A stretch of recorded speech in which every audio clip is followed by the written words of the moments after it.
নমস্কার বন্ধুরা, good morning. কেমন আছেন সবাই?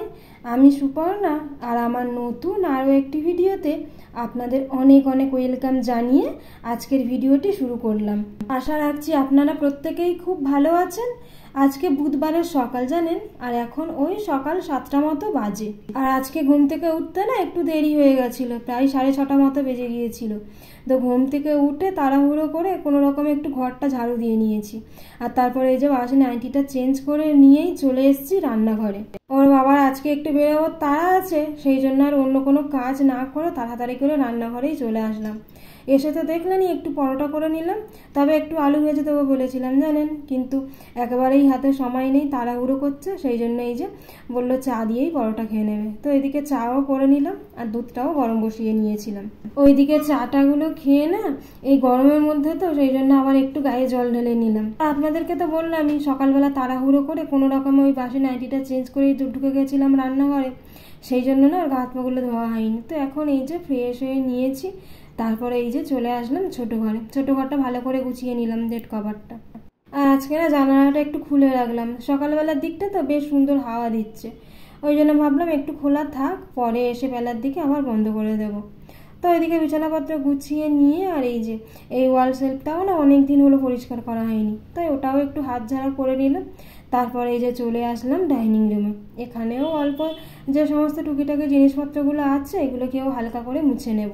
আর প্রত্যেক দিন না একটু অর্ধেক ঝাড়া মোছা না করে নিলেই নয়, তা না হলে মনে হয় এই এখানে ধুলো জমে রয়েছে, ওখানে ধুলো জমে রয়েছে, দেখতেও ভাল লাগে না, নিজের মনের মধ্যেও একটা খুঁতখুঁতুনি থাকে। তাই ওই আর কি প্রত্যেকদিন যতটুকু নিজে পরিষ্কার করতে পারি করে নিই। আর এই আর্টিফিশিয়াল ফ্লাওয়ারটা তো কালকে ধুয়ে দিয়েছিলাম, শুকিয়ে গেছে, আজকে ওই যে আবার জায়গা মতো রেখে দিলাম। তবে আগে অন্যরকম লাগানো ছিল, এখন একটু অন্যরকমভাবে রেখে দিলাম। যাই হোক, তারপরে এই যে চলে এসেছি বড় বেডরুমে। এখানেও একটু এসে জানালা টানাগুলো খুলে দিলাম জানেন, একটু আলো বাতাস ঘরের মধ্যে ঢুকুক। রাস্তার ধুলোবালির জন্য তো প্রায় সারাদিন দরজা জানালা বন্ধই থাকে, তো আজকে ভাবলাম একটু খোলা থাক। তারপরে এই যে ওই ঘরটাকে গুছিয়ে নিয়ে যা মোছামুছির কাজ ছিল করে নিয়েছি, তারপরে না আবার চলে আসলাম রান্নাঘরে। আর সকালবেলা তো বললাম আমরা ওই চা দিয়ে পরোটা খেয়ে নিয়েছি, কিন্তু রিমি আর খুব একটা চা খেতে চায় না, আর চা দিয়ে কী করেই বা ওকে পরোটা দিই, সেই জন্য ওর জন্য আবার একটু আলু ভেজে দিলাম। তাই এই যে আলু ভাজা পরোটা ও খাক, আর তারপরে আমি চলে এসেছি আবার রান্নাঘরে। সকালের টিফিন তারপরে ঘরের কাজকর্ম মোটামুটি শেষ, এবার রান্নাটাকে তাড়াতাড়ি করে নিতে হবে। তো মাছ আনা হয়েছিল, ওটা ফ্রিজেই ছিল, তো এখন মাছটাকে না ভাজতে বসালাম। ট্যাংরা মাছ ছিল, আর ট্যাংরা মাছ তো একটু ফাটেই, তার উপরে আবার ফ্রিজে ছিল, সেই জন্য না আবার একটু চাপা দিয়েই ভাজলাম। ওইদিকে মাছটা ভাজতে বসিয়েছি জানেন। তারপরে এই যে এইদিকে আলুগুলোকেও কেটে নিলাম, আর দেখুন মাছটা ভাজা হয়ে গেছে। এবার একটু কালো জিরে আর কাঁচা লঙ্কা ফোড়ন দিলাম, তারপরে পেঁয়াজটা দিয়ে হালকা করে পেঁয়াজটা ভেজে নিয়ে আর আলুটাও দিয়ে দিলাম। চলুন ওইদিকে আলু পেঁয়াজ সমস্তটা ভাজা হতে থাক, আর ততক্ষণে এইদিকে আলু টমেটো যা যা লাগবে আর কি কেটে নিই। তবে টমেটোটা তরকারিতেই দেবো। আর এই যে একটু কুমড়ো কেটে নিচ্ছি, আলু কুমড়ো দিয়ে একটু পুঁই শাক রান্না করব। তবে শাকটা কাটাই আছে জানেন, এই কুমড়ো আর একটু আলুটা কেটে নেব, তাহলেই হবে। আর এবারে কুমড়োটা আনা হয়েছিল না, খুব ভালো জানেন, কালারটা তো দেখলেন কত সুন্দর, আর খেতেও বেশ ভালো ছিল। এর আগে একবার কুমড়ো আনা হয়েছিল, একদম বাজে খেতে ছিল, সেদ্ধ হয় না কিছু না, কিন্তু এই কুমড়োটা দেখলাম খুব ভালো হয়েছিল। চলুন এইদিকে তরকারিটা সমস্ত মশলাপাতি দিয়ে কষিয়ে নিয়ে আর জল ঢেলে দিলাম জানেন। আর এইদিকে ওর বাবাও চলে এসছে, আর আসার সময় এই যে একটু আখের রস এনেছে, সেই জন্য আবার আখের রসটা 3 জনের জন্য গ্লাসে করে নিয়ে নিলাম। তবে রসটা একটু কালো দেখাচ্ছে, বললো আখের গায়ে নাকি দাগ ছিল, সেই জন্য একটু কালো। যাই হোক, আখের রসটা খেয়ে নিয়ে আর এই যে আর তরকারিটা মোটামুটি হয়ে গেছে, মাছগুলোকে দিয়ে আর উপর দিয়ে না একটু সর্ষে পেস্ট করেছিলাম সেটাই দিয়ে দিলাম। এবার এই যে ফুটছে, একটু ফুটে গেলেই নামিয়ে নেব। চলুন, ফুটে গেছে, সর্ষে দিয়ে বেশি ফোটালে তো তেতো হয়ে যাবে, সেই জন্য অল্প একটু ফুটিয়ে নিয়েই নামিয়ে নিয়েছি। যে তরকারি হয়ে গেছে রেডি। চলুন এবার এটাকে নিয়ে টেবিলের ওপর রেখে দিই। চলুন, তবে আজকে আবার না এখনও ভাতটা বসানো হয়নি জানেন।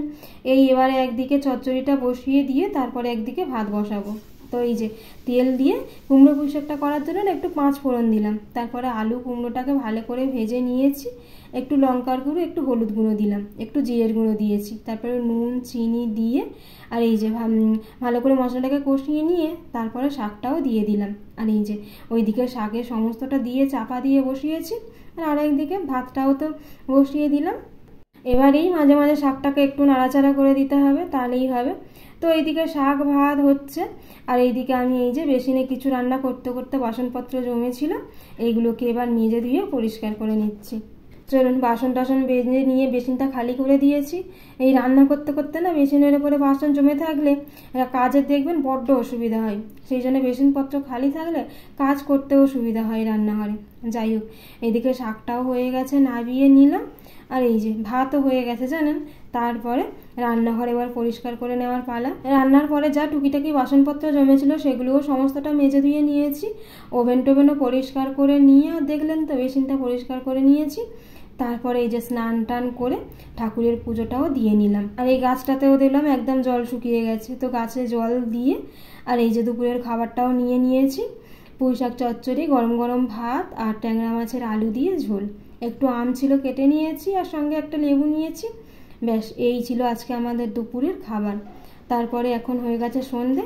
তো গুড ইভিনিং বন্ধুরা। সন্ধেবেলার ওই টুকিটাকি যা কাজকর্ম ছিল ওগুলোকে করে নিয়েছি।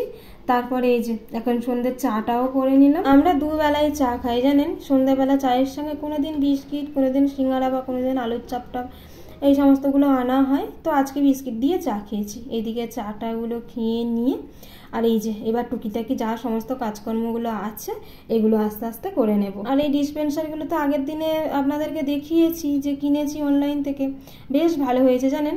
প্রায় 1 লিটার তেল ধরে গেছে। আমার মনে হচ্ছিল হয়তো 1 লিটার তেল পুরোটা ধরবে না, কিন্তু না, দেখলাম পুরোটাই ধরে গেছে। যাই হোক, কন্টেনারগুলো বেশ ভালো হয়েছে। চলুন টুকিটাকি যা কাজ আছে কাজগুলোকে করে নিই।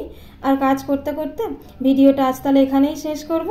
আপনাদের সঙ্গে দেখা হবে আবার খুব তাড়াতাড়ি পরবর্তী কোনো ভিডিওতে। ততক্ষণ পর্যন্ত আপনারা ভালো থাকবেন, সুস্থ থাকবেন আর সাবধানে থাকবেন। আর ভিডিওটি কেমন লাগলো কমেন্টের মাধ্যমে আমাকে জানাবেন। যদি ভালো লেগে থাকে তাহলে একটা লাইক করবেন, আর আমার চ্যানেলে যদি নতুন হয়ে থাকেন তাহলে চ্যানেলটিকে সাবস্ক্রাইব করে পাশে থাকতে পারেন।